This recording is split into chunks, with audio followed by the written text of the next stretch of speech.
Hi, it's Ashleigh from Sweet Dreams Bake Shop, and welcome back to my channel where I make a lot of cake and cookie decorating tutorials as well as give a lot of baking business tips. So this one is definitely for those of you that maybe are running your own bakery, or you want to do some fun flash sales for Valentine's, or you just have a lot of leftover royal icing and you want to make a fun Valentine's Day treat. So first of all, with all of my Christmas decorating and all of the various things I've been doing with royal icing, I have a lot left over, but I do not want to waste it. Royal icing, especially when it's made with meringue powder, tends to last for a couple of weeks. It is only not safe when it starts separating and gets that kind of yellowish, greenish tinge, then you definitely want to throw it out.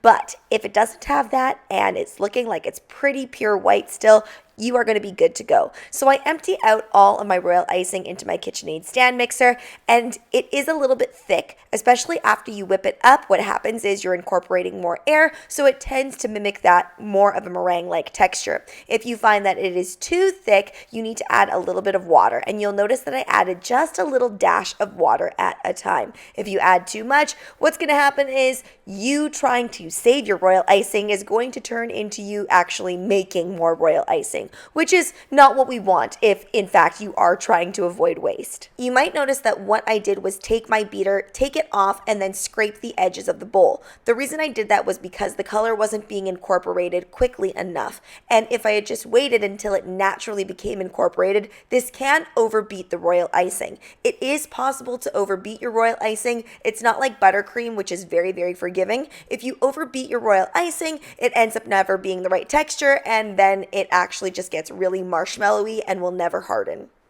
So you might be wondering, how long do I beat it for? According to my camera, I did beat it for around 1 minute to 2 minutes, but definitely keep an eye on it. Don't let it get too marshmallowy or else you know the consequences. For the food colorant, I am using AmeriColor, which is a food gel. You always want to go for a gel, but if you don't have a gel, you don't have access to it, you can just use regular food coloring for this. It's a little bit more watery, but because I want a pale pink, it will do the job. People are always asking me the number of seconds that my royal icing is. I don't really know, but I do know that it should look something like this. You do want some viscosity so that those strands are staying on the top, but eventually it does go into itself without any agitation or needing to bang the pans. When creating these royal icing transfers, I just place a sheet underneath. Now, I could have printed off some more heart transfers, but I just didn't feel like going through the trouble. Instead, I'm using my macaron template on the back and using it as somewhat of a guide. Please keep in mind that, of course, macarons need to be spaced apart just a bit more, but icing transfers can literally sit almost side by side as long as they don't flow into each other. Now, if you are still very new with working with royal icing, it's probably a good idea to have them spread out because you never know how much your royal icing is going to flow out. But in general, once you get good at it and once the viscosity is 100% correct, it should not flow into one another.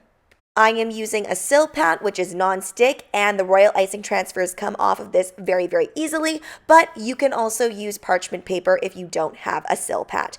Now notice here I messed that one up a little bit, so if that happens, just texture it. Texture it a little bit, and then it looks like you meant to have it textured. And the reason that happens, by the way, is because royal icing forms a skin very quickly on the top once it hits the air. So if you agitate it or bump it once it's already dried, then that can happen, so just be careful.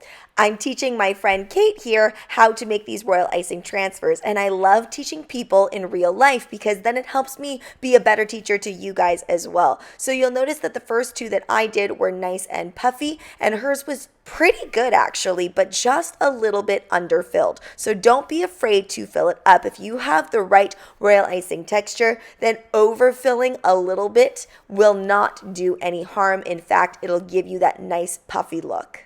The link to the recipe that I use for the choux pastry is down in the description box below.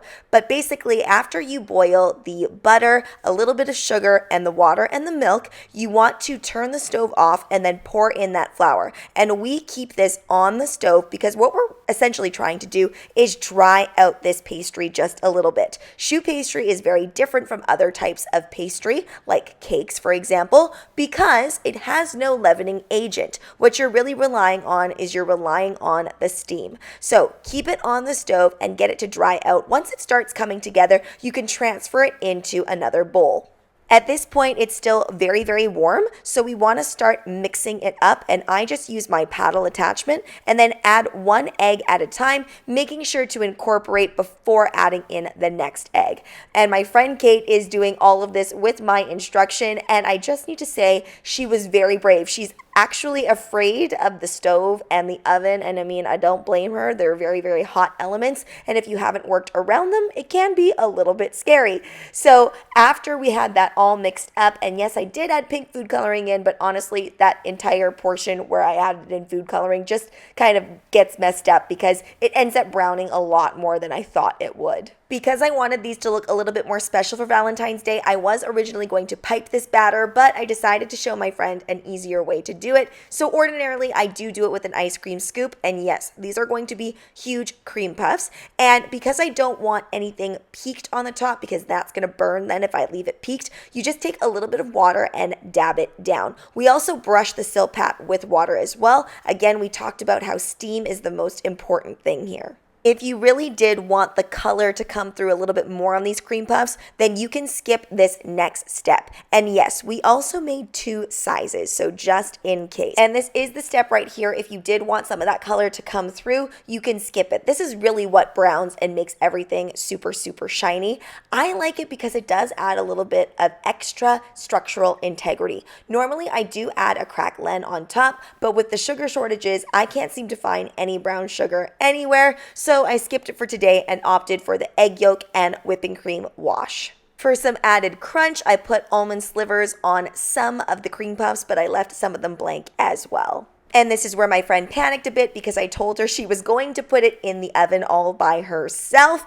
And she was a little bit nervous, but don't worry guys, she gets it into the oven. And I also told her the upside is with choux pastry, you are never to open that oven door unless you are past the 35-minute mark. Deflation is the biggest issue when it comes to choux pastry. So really the key here is having a high enough temperature to start. So I did mine at 400 degrees Fahrenheit for about 20 minutes. And then I turned it down to 350 for an extra 15 minutes or so. And I kept it in the oven, did not open that oven door.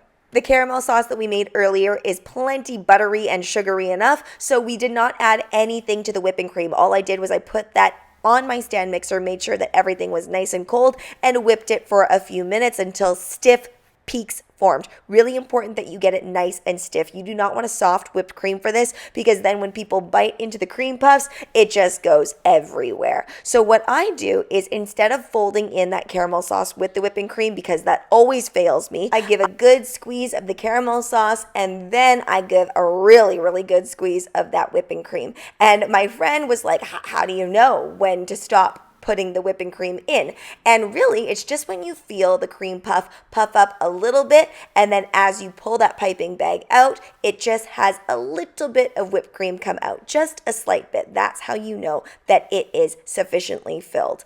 And I used to use a fancy piping tip for this. It is not necessary. As long as you put a nice little hole in the back of the cream puffs, you can fill it up really, really easily with just a regular piping bag.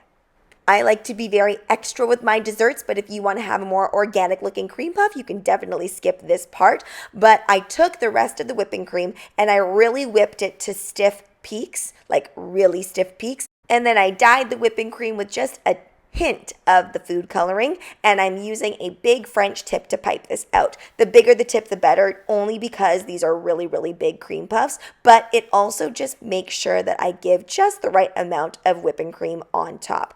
And then, of course, after you pipe this all on, you want to use those beautiful icing transfers to place this on. Now, a few tips about storage, or a few tips about what you should do if you're going to make this en masse and sell it at your bakery. You can always make and bake the choux pastry in advance and just leave it empty, or you can fill them as well and freeze them. They freeze well for up to a month, I find, and they taste just as fresh.